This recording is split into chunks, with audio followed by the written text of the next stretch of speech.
Grinding cast iron has to be the most controversial hack on the internet. Some people swear it can turn a $20 lodge into a $300 Griswold, while others say it's a total waste of time and completely ruins the pan. Today, I'm grinding mine, and I'll show you exactly what happens. Does grinding actually make a lodge better? And if so, how far do we really need to go? Let's get cooking! Hey, I'm Papa Mao. I'm here to encourage and help people transition away from non-stick cookware as a way to care for their loved ones and for the environment. In this channel, I show how easy it is to cook with carbon steel and cast iron cookware. I share my experience as an everyday dad cook and as a weekend outdoor warrior. Welcome! People grind cast iron for one big reason. They want that silky, smooth, vintage cooking surface like my 90 years old Griswold. A brand new lodge comes with this really aggressive, rough texture straight from the factory. A texture so rough that you can literally grate cheese with it. So the internet says, just grind it smooth. And it basically becomes a much better pan. But is that actually true? Better? In which sense? Easier to cook with? More non-stick? Easier to clean? And how much grinding does it really take to make a difference? To find out, I'm comparing this pan through 3 stages. First, a stock lodge, straight out of the box. Then, after a light sanding session using 80 grit sanding pads. And finally, after a full polish, taking it all the way down to smooth, mirror-like finish. And of course, I'm comparing all of them against my 90 years old Griswold. At the end of the day, I want to understand if there is a return on the investment of time, materials, and risk. Out of the box, this pan feels rough. But here's the interesting part. It actually cooks like a dream. In my last video, we made French omelette, pancakes, and even frozen dumplings, and it handled all of them way better than people expect from a rough pan. So yes, it's rough, but still works beautifully if you know how to use it. Now the question is, can we actually make it better? And before we start grinding, there's something important you need to know. Because nobody really talks about these things. I've seen many people using grinders, but a grinder removes metal really aggressively and it's very difficult to control. Once you remove the metal, you can't put it back. If you grind it unevenly, your pan is gunski. Also, we will need adequate protective gear. Metal dust is no joke. So before you ever touch a power tool, you really need to know what you're getting into. Do you have all the gear? Because if you need to buy stuff, maybe spend a bit more and get a pan that is really smooth. Just saying. Okay, let's quickly talk about the tools. I'm heading to Bunnings. This is Australia's largest toy shop for dads. Listen mate, any self-respecting Australian will tell you the only place to be on a Saturday is posted up outside of Bunnings with a fresh snag in one hand and an ice cold can of Coke in the other. I'm getting a few sanding pads, and instead of a proper grinder, I'm going with a rotary sander using 90 and 120 grit sanding pads. Orbital means they do small vibrating circles, and I think the fact that some of them use round sanding pads make it perfect for the job. Let's get started. Now, I'm not trying to polish the pan yet. I'm just knocking down the peaks. This is the quick win level of grinding, or sanding to be technically correct. Let's see if 10 to 15 minutes of actual sanding can really make a difference. Big difference. This is only 15 minutes into the job. It seems that I removed all the main peaks and it feels a lot smoother. So this is not hard at all. You can notice the difference straight away. The texture is still there, but it is flatter and smoother under your finger. A massive difference for such a little effort. Alright, let's try it in the kitchen. This is now a freshly sanded, completely unseasoned pan. I wouldn't say we are hitting Griswold levels yet, but it is night and day difference compared on how it was straight out of the box. And the cheese grater test? Yeah, I wouldn't call this a cheese grater anymore. So how does it actually cook? We tried a French omelette, pancakes, and frozen dumplings. Same technique as always, and most importantly, not letting the pan get too hot. Everything went really well at first go, honestly, really easy.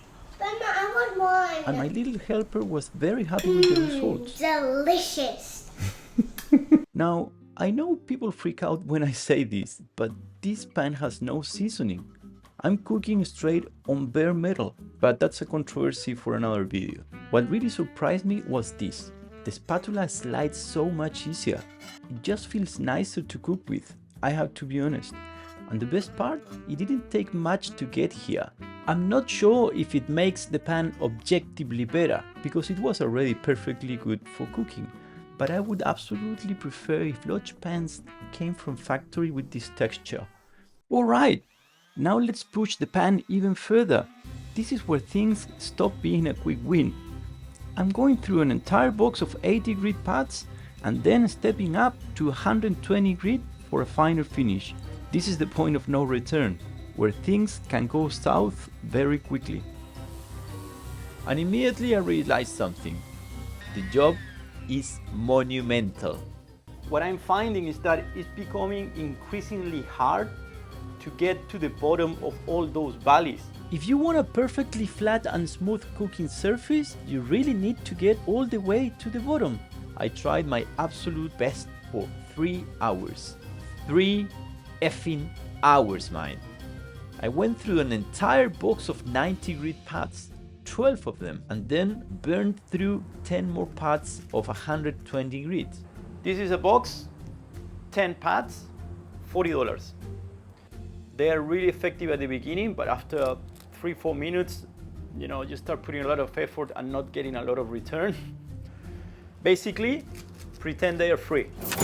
So the surface when you start is very small because you are really sanding the peaks. If you consider the surface is just little points, imagine you're sanding pyramids. So the lower you go, the surface increases and it becomes increasingly hard to get to an even surface. And look, I got it pretty good, I would say.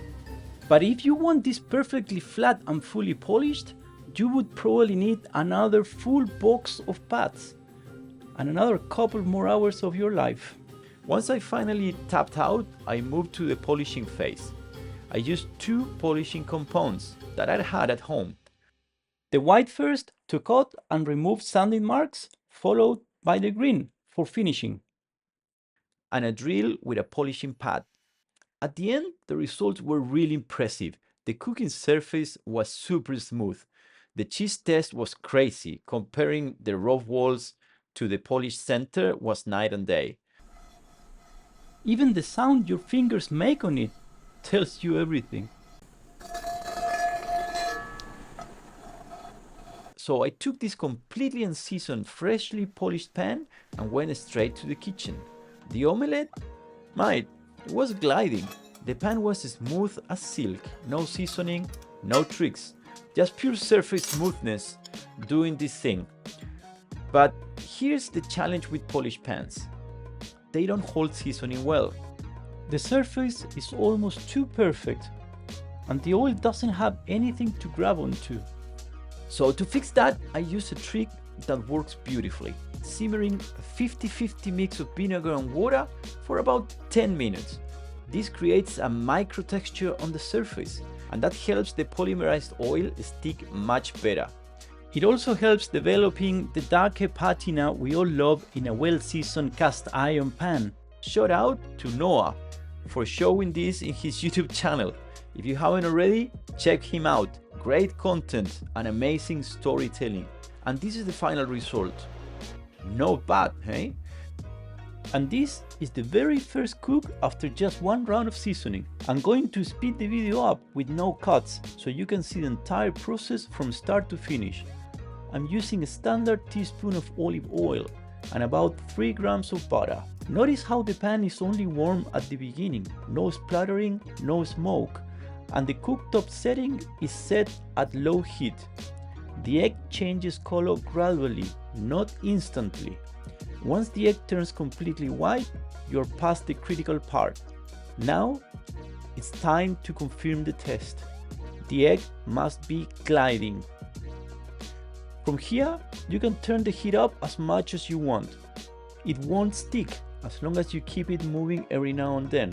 And this is how you get crispy edges or browning to taste. Let's have a look at this product rationally, shall we?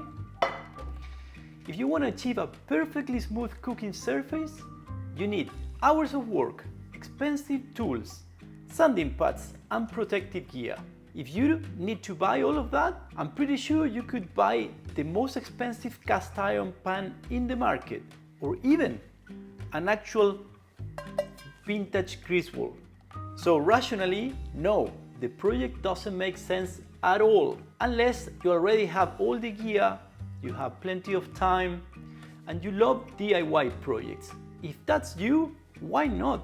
At the end of the day, we need to do what we love, right? So, happy days. But for the vast majority of people, especially dads like me, no. So, the claim that you can turn a $20 lodge into a $300 Griswold is complete bullshit.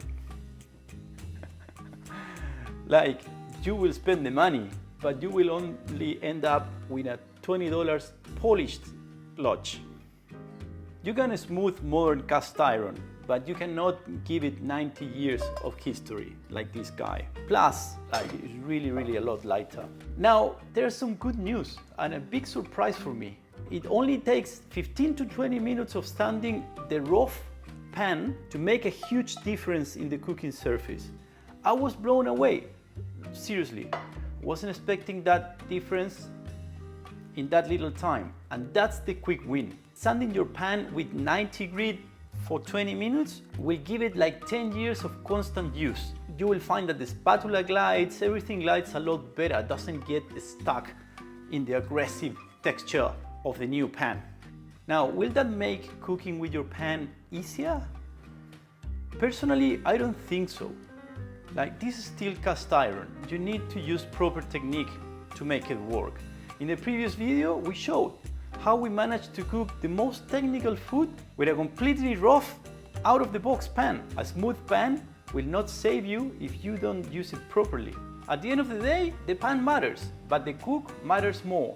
If you practice and learn to use cast iron, even a rough lodge will treat you very well. I'll see you in the next one.